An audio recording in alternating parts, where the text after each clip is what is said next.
Hi folks, this is a work in progress. We're back working on it again. I'm now starting to add some white to the sunlit side of the clouds, as you can see here where we zoom back out.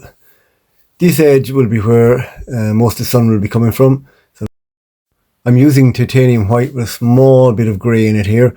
I'm painting this surface with a 1-inch oval brush. Again, now we've moved over to the far side. I want to create a bit of white here, just to show that these parts of the clouds are closer to us and the sun is still catching them where it comes from the right hand side. The technique I'm using is just applying a small bit of pressure, constantly moving the brush in a circular motion.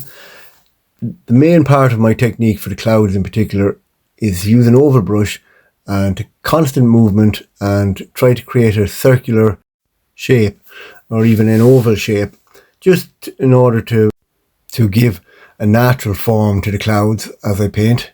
Here you can see the technique being used again. It doesn't matter about little pieces here and there. Another point to take into account when you're painting clouds is not to keep everything the same size.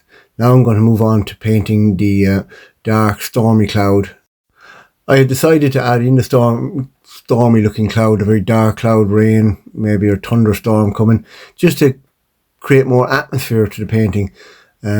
Originally I had painted kind of the clouds were very similar in shade or tonal value.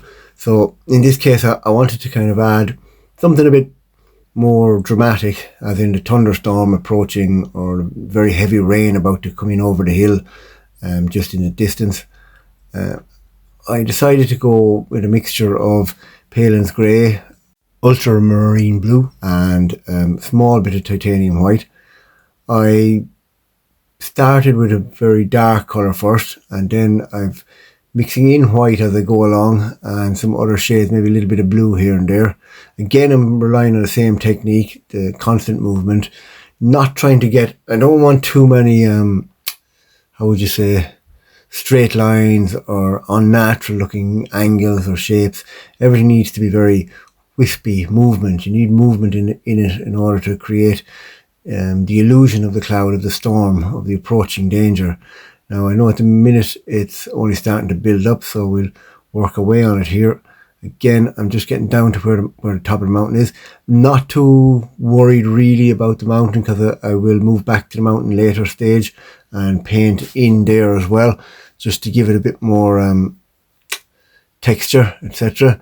It's not the end of the world to paint over, because they will be blended and it shouldn't make much of a difference to the mountain really in the end of the case. Now I've added in a bit darker colour here, and again I'm working to create a difference in tonal value, which will create depth and also create almost a three-dimensional view, if you want to put it that way. It just gives a feeling of movement, of depth, of deeper cloud, of heavier cloud versus light cloud. To here I'm trying to push the dark cloud, the storm cloud, to the front with the white behind, just to give that contrast to the sky. I know the blue will need work at a later date. I probably won't do it in this session, because it'll need a little bit of work separate when the cloud dries. I'll typically in the sky you would have lighter blue down towards the horizon and darker as it rises up, which I'll have to get in eventually and work on.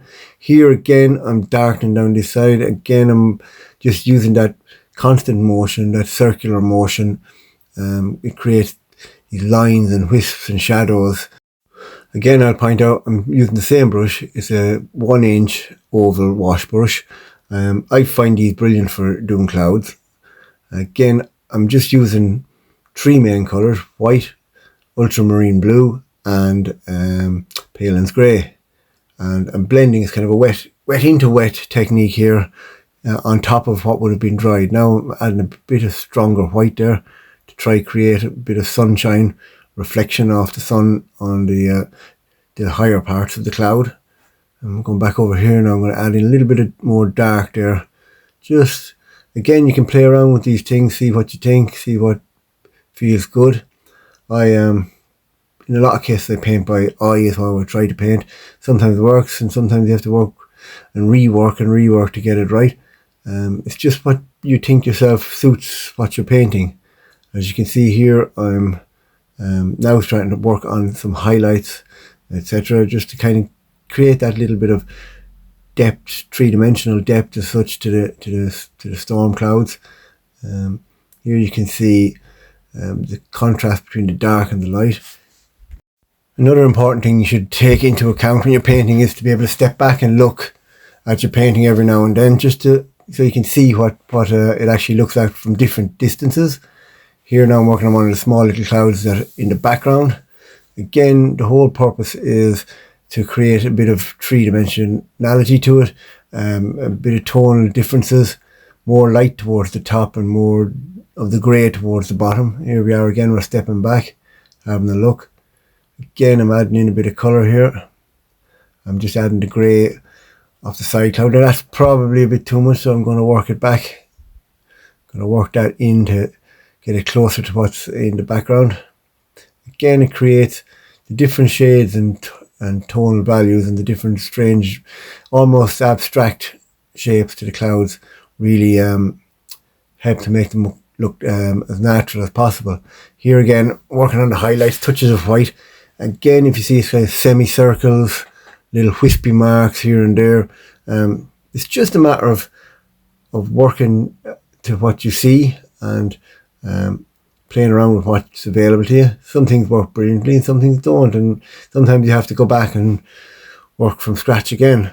Here again, trying a bit of highlights, just swishing around a little bit with the brush. No real pre-planned shape to it. Just keep working and trying to keep eye to the point where you need to stop or not. I'm coming to the end here now of this tutorial. I'll probably come back and do more soon. So thanks very much, folks. Thanks a million.